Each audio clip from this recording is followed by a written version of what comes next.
साल था 1970, 1970। एक साधारण सी दिखने वाली रैगडी एन गुड़िया डोना नाम की एक जवान नर्सिंग स्टूडेंट के हाथ लगती है। उसे क्या पता था कि ये मासूम दिखने वाली गुड़िया किसी भयानक चीज का घर बन जाएगी, ऐसा कुछ जो उसकी जिंदगी हमेशा के लिए बदल देगा और पैरानॉर्मल हिस्ट्री में इनफेमस एनाबेल के नाम से अपनी जगह बना लेगा। ये कहानी है उस गुड़िया की, एक ऐसी दहशत भरी दास्तां जो आज तक लोगों को डराती है। ये कहानी मेरे पेरेंट्स एड और लोरेन वॉरेन, जो कि मशहूर पैरानॉर्मल इन्वेस्टिगेटर्स थे, बहुत अच्छे से जानते थे। डोना की कहानी भी बाकी सबकी तरह ही शुरू हुई थी। वो गुड़िया जो उसकी मां ने प्यार से तोहफे में दी थी, अब डर का कारण बन चुकी थी। मानो किसी अनदेखी ताकत ने उसमें अपना घर बना लिया हो, उसके मासूम चेहरे को बचपन की खुशी का मजाक बना डाला हो। वो गुड़िया जो कभी सुकून का प्रतीक थी, अब रात के सन्नाटे में धमकियां देने लगी थी। डोना और एंजी, जिनका मानसिक संतुलन बिगड़ने लगा था, उन्होंने अपने धर्म से मदद की गुहार लगाई। उन्होंने एक पादरी से संपर्क किया, भगवान के एक बंदे से, इस उम्मीद से कि वो उन अंधेरे घटनाओं पर रोशनी डाल सके जो उनके घर में हो रही थीं। पादरी ने गुड़िया से निकल रही बुरी आत्मा को महसूस करते हुए स्थिति की गंभीरता को तुरंत पहचान लिया। ये कोई साधारण सी भूतिया घटना नहीं थी, ये कुछ ज्यादा ही भयानक था, ऐसा कुछ जिसके लिए अनुभवी पैरानॉर्मल इन्वेस्टिगेटर्स की जरूरत थी। वो जानते थे कि किसे बुलाना है, एड और लोरेन वॉरेन को। एड जो कि एक डीमोनोलॉजिस्ट थे और लोरेन जो एक क्लेयरवॉयंट थी, अंधेरे से अनजान नहीं थे। उन्होंने अपनी जिंदगी उस अनजान से लड़ने के लिए समर्पित कर दी थी, उन ताकतों से लड़ने के लिए जो रात में परेशान करती हैं।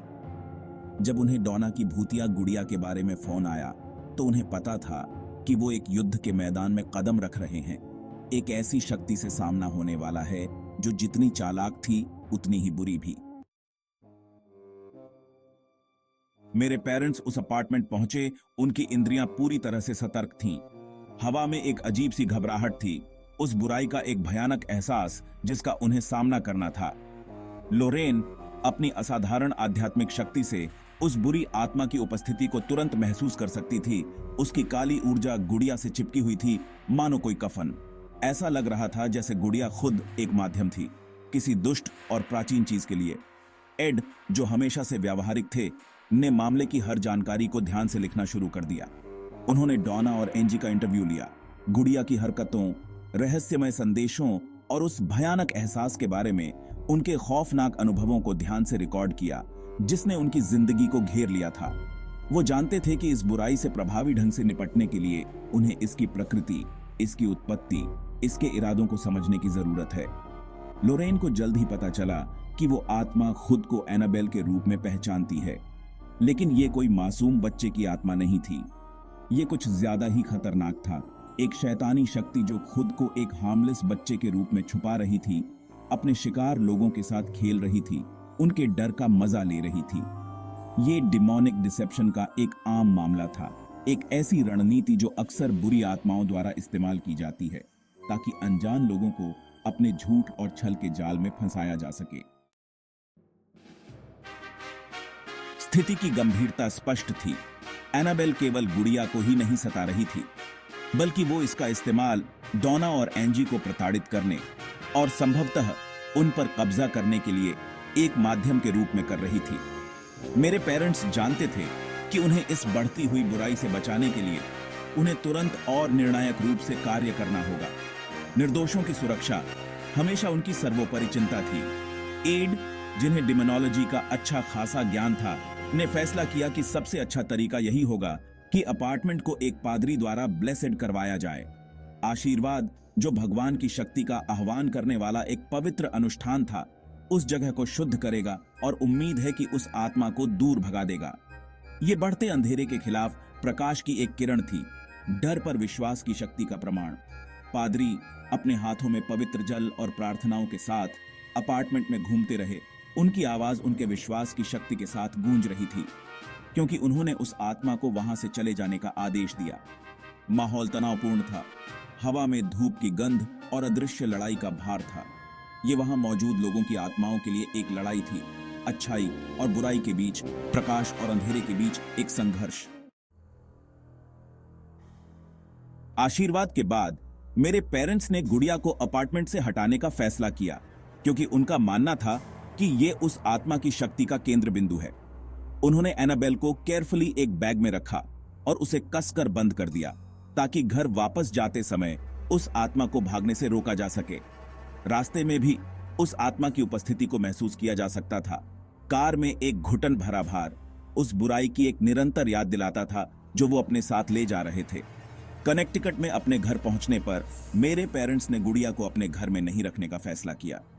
उनके पास एक खास आर्टिफैक्ट रूम था, एक ऐसी जगह जिसे खास तौर पर बुरी आत्माओं से युक्त वस्तुओं को रखने के लिए डिजाइन किया गया था।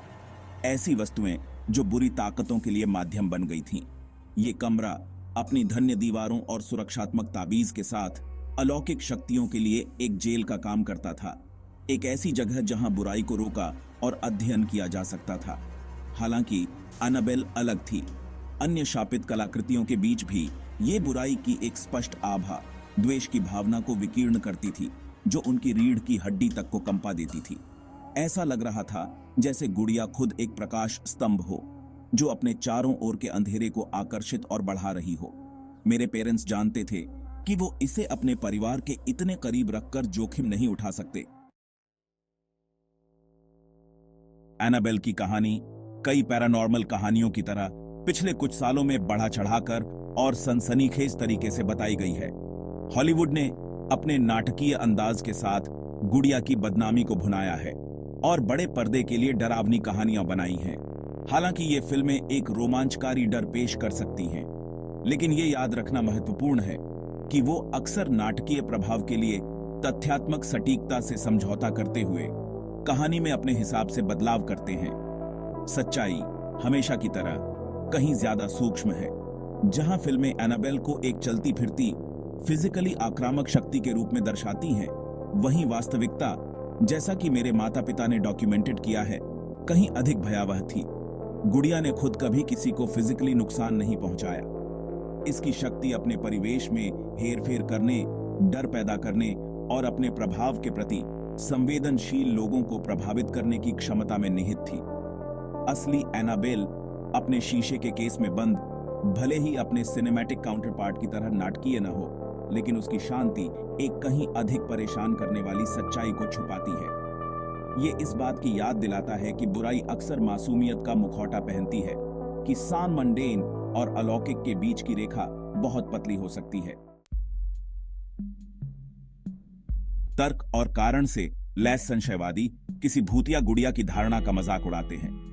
उन्हें अनु-एम्पिरिकल साक्ष्य, ऐसा ठोस प्रमाण चाहिए जिसे मापा और निर्धारित किया जा सके।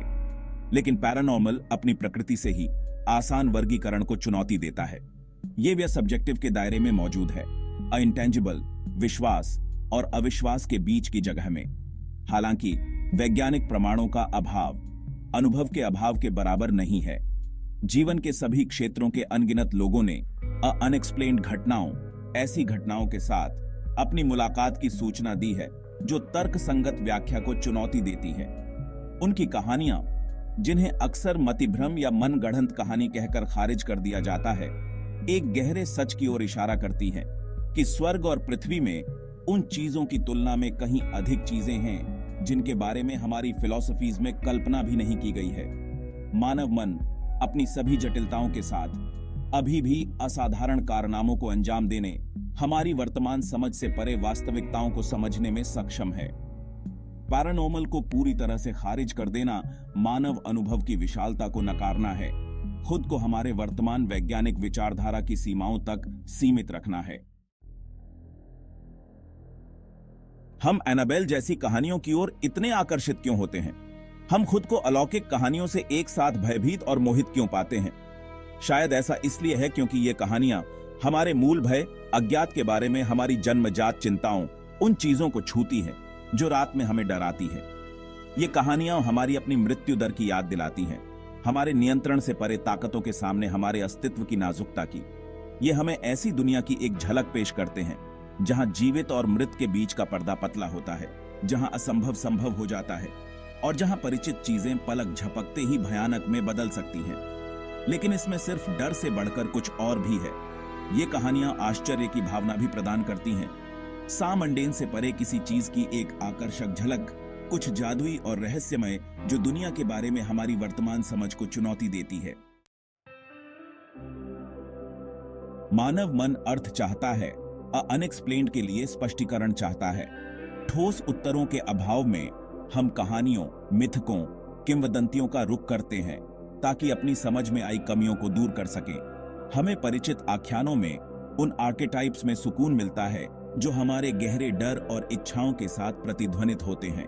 एनाबेल की कहानी, चाहे वो सच्चाई में निहित हो या समय और कल्पना से अलंकृत, एक सतर्क करने वाली कहानी के रूप में कार्य करती है। एक याद दिलाती है कि हर चीज वैसी नहीं होती जैसी दिखती है। ये अज्ञात के प्रति हमारे आकर्षण, सामान्य के दायरे से परे किसी चीज में विश्वास करने की हमारी इच्छा से बात करती है, भले ही वो चीज हमें भयभीत ही क्यों न करे। शायद अंत में जवाब मायने नहीं रखते, बल्कि सवाल खुद ही मायने रखते हैं। वो सवाल जो हमें रातों को जगाए रखते हैं, जो हमें ब्रह्मांड में हमारे स्थान पर सवाल करने पर मजबूर करते हैं, जो हमें याद दिलाते हैं कि अभी भी ऐसे रहस्य हैं जिन्हें सुलझाना बाकी है, ऐसे अजूबे हैं जिनकी खोज की जानी बाकी है, और ऐसी कहानियां हैं जिन्हें अभी सुनाया जाना बाकी है। अलौकिक, भूतिया वस्तुओं, ऐसी शक्तियों पर विश्वास जो व्याख्या को चुनौती देती है, तर्क या कारण के बारे में नहीं है। ये विश्वास के बारे में है, अनदेखी पर भरोसा करने के बारे में, अंतर्ज्ञान की फुसफुसाहट में जो हमें बताती है कि इस दुनिया में दिखाई देने वाली चीजों से कहीं अधिक है। ये इस बात को स्वीकार करने के बारे में है कि ब्रह्मांड के बारे में हमारी समझ अभी भी अधूरी है। ऐसी ताकतें काम कर रही हैं जिन्हें हम शायद कभी पूरी तरह से नहीं समझ पाएंगे। एनाबेल की कहानी, चाहे आप इस पर विश्वास करें या न करें, इस बात की एक शक्तिशाली याद दिलाता है कि वास्तविक और काल्पनिक के बीच की रेखा अक्सर धुंधली होती है। ये हमें अपनी खुद की मान्यताओं का सामना करने, अपनी धारणाओं पर सवाल उठाने और इस संभावना को स्वीकार करने के लिए चुनौती देता है कि दुनिया हमारी कल्पना से कहीं अधिक अजनबी और अद्भुत जगह है। और इसलिए एनाबेल की कहानी जीवित है, अज्ञात के प्रति हमारे स्थायी आकर्षण का प्रमाण, एक बोन चिलिंग याद दिलाता है कि कुछ दरवाजे बंद ही रहने देना बेहतर है और कुछ कहानियां दूर से ही बताई जाती हैं।